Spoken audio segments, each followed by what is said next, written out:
Buenas tardes, mi nombre es Flor de Azucena Suimera Mao. Soy médico residente de segundo año del Servicio de Reumatología del Hospital María Auxiliadora por la Universidad Nacional Mayor de San Marcos.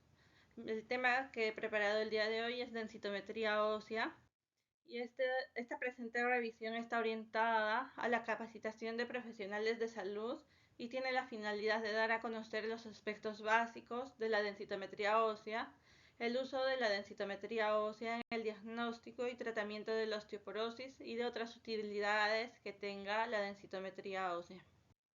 Para empezar, vamos a iniciar definiendo lo que es la densitometría ósea. Esta es la valoración de la densidad mineral ósea que resulta de dividir el contenido mineral óseo entre el área. Y esto significa, por ejemplo, que si cogemos una estructura ósea y la ponemos en diferentes posiciones, vamos a sacar la densitometría de esta imagen o de esta estructura y nos va a proyectar una imagen diferente de acuerdo a la posición de la estructura. Y sin embargo, el contenido mineral óseo en la estructura sigue siendo el mismo, pero si dividimos este contenido mineral óseo entre el área, este nos daría la densidad mineral ósea, pero según la posición en que lo habíamos puesto, nos va a dar una densidad ósea diferente. Una va a ser mayor que otra. Entonces, si nosotros no ponemos las estructuras en la posición correcta, podríamos tener una densidad mineral ósea no correcta también. Bueno, y vamos a ver que la densidad mineral ósea no se mantiene constante, sino tiene variaciones con la edad.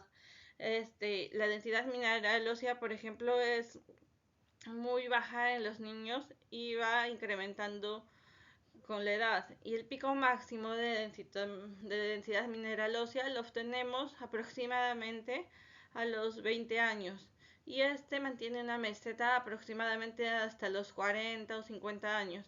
Posteriormente a esto, la densidad mineral ósea va experimentando una reducción hasta llegar entre los 80 y 90 años aproximadamente a una densidad mineral ósea similar a la que se tenía antes de los 10 años o cuando era muy pequeño.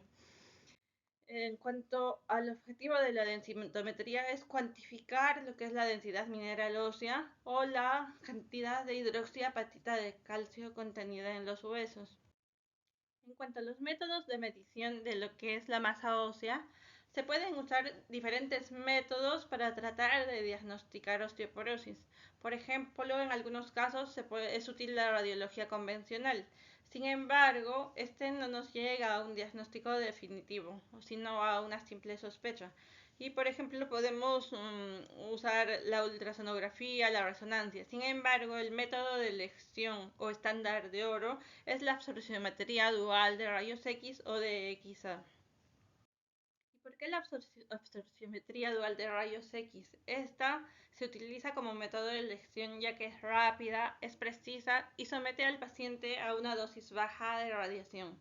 Nos sirve para detectar la densidad mineral ósea y está basada en rayos X. Este usa para sacar la densidad mineral ósea una fuente de energía de fotones procedentes de un tubo de rayos X. Entre sus principios de funcionamiento usa el principio de absorciometría o atenuación de rayos X, y la atenuación es la disminución de lo que es el número y la energía de fotones contenidos en un haz de rayos X, denominado intensidad, al atravesar los tejidos. Y esta atenuación va a estar determinada por la densidad y el espesor de los tejidos. En cuanto a los tipos de densitometría ósea o de DXA, vamos a ver que tenemos dos tipos de equipos que son capaces de darnos estas imágenes, de darnos estos resultados. Uno es el pencil beam y los fan beam. Los pencil beam sirven para el escaneo punto por punto y los fan beam tienen múltiples haces de rayos X y múltiples detectores. Por tanto, vamos a ver que la diferencia entre un pencil beam y un fan beam es el tiempo en que se toma la densitometría ósea. Entonces el fan beam va a ser más rápido que el pencil beam, ¿no? Y sin embargo, el resultado va a ser similar similar, pero bueno, igual la que se llama la irradiación en el paciente va a ser similar. La diferencia solo es el tiempo, por lo que uno tiene un solo detector, ¿no? En cuanto a la energía dual, se dice, ¿por qué se usa energía dual? Porque la atenuación, bueno, esto para detectar la densitometría ósea usa la atenuación del hueso y también la atenuación de los tejidos blandos. Inicialmente vamos a ver que la atenuación del hueso y del tejido blando es diferente, ¿no?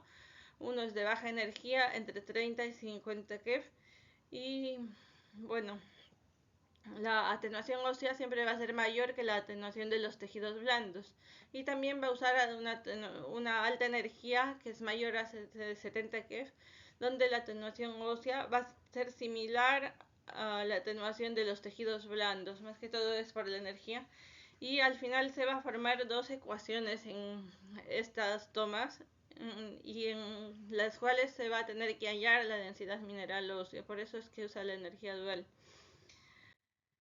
En cuanto a las técnicas de medición de la densitometría ósea, bueno, existen muchos densitómetros disponibles.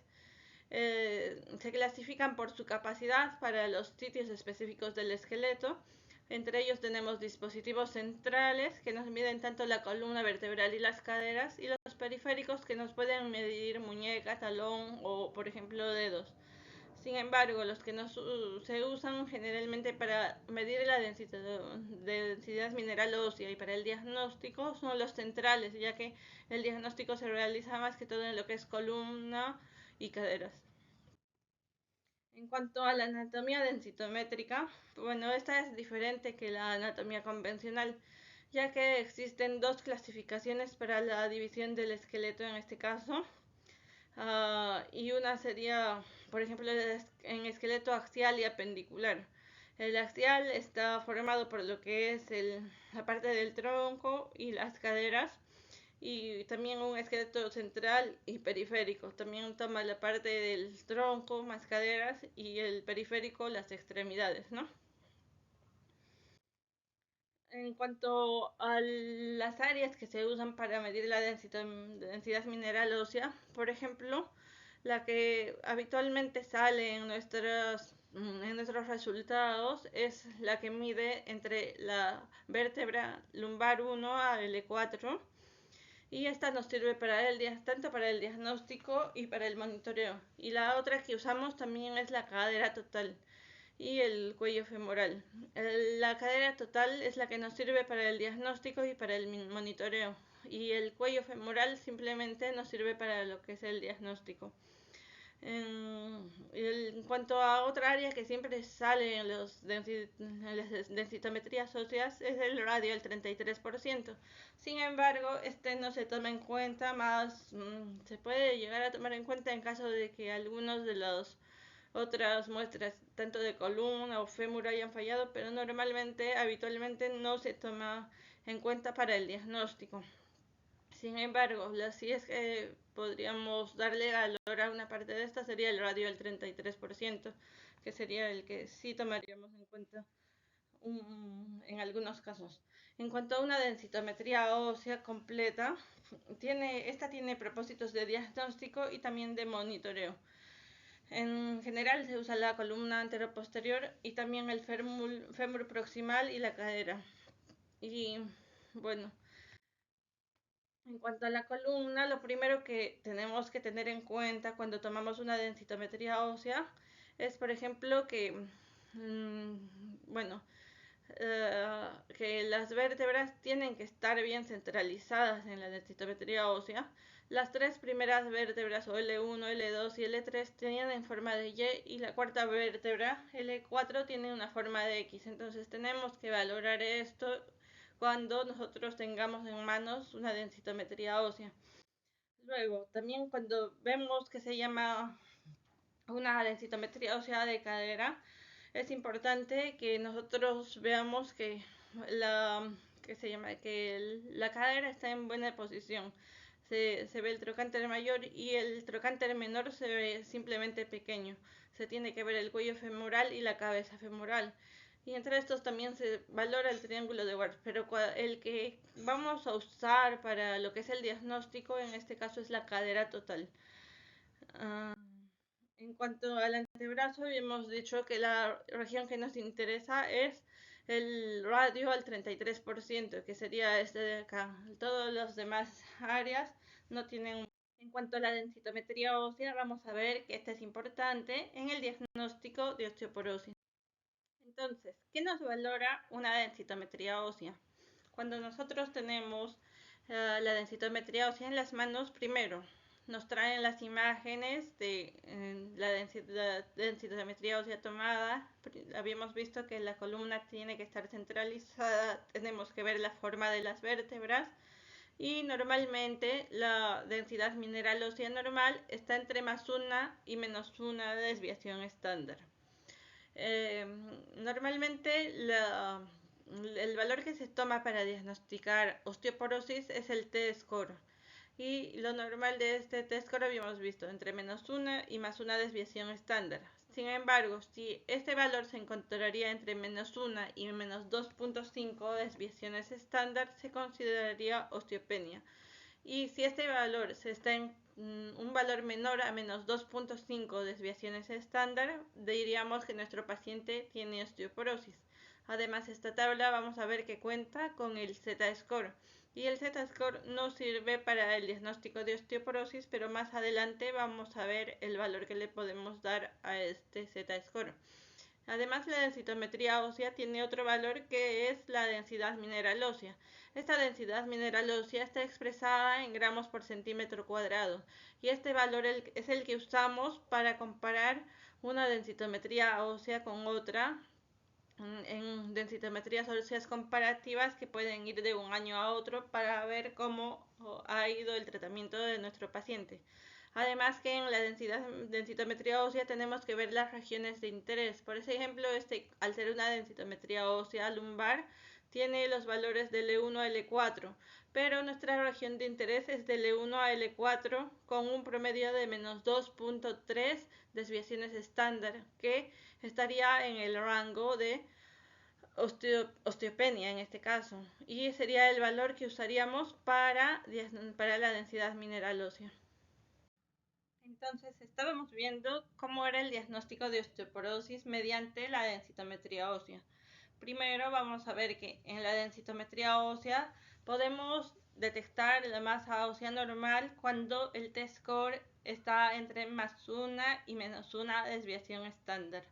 Se considera osteopenia cuando el T-score se encuentra entre -1 hasta -2.49 desviaciones estándar. La osteoporosis se considera cuando el T-score está por debajo de -2.5 desviaciones estándar. Sin embargo, existe otro término que se denomina osteoporosis severa, y este se daría cuando el T-score está por debajo de -2.5 desviaciones estándar, pero además de eso tiene que haber un antecedente de fractura. Según la OMS, el diagnóstico de osteoporosis se da para mujeres posmenopáusicas. Este no se usa en varones, ni mujeres jóvenes, ni niños, ni otros grupos étnicos. Además, vamos a ver que el Z-score que se encuentra también en la tabla de la densitometría ósea que habitualmente nos traen a los consultorios. Este Z-score nos sirve para el diagnóstico de osteoporosis, pero los valores que son menores a -2 desviaciones estándar nos podrían hacer sospechar una causa secundaria de osteoporosis, por lo cual a estos pacientes se les tendría que hacer mayores estudios. Y este Z-score no sirve en pacientes posmenopáusicas ni varones mayores de 20 años. En cuanto al Z-score, además, nos sirve para el diagnóstico de osteoporosis en mujeres premenopáusicas mayores de 20 años, en niños y varones y mujeres menores de 20 años. Bueno, esto sería parte de la revisión de densitometría ósea. Espero que les haya gustado el tema y que les pueda servir un poquito en la práctica clínica diaria. Gracias.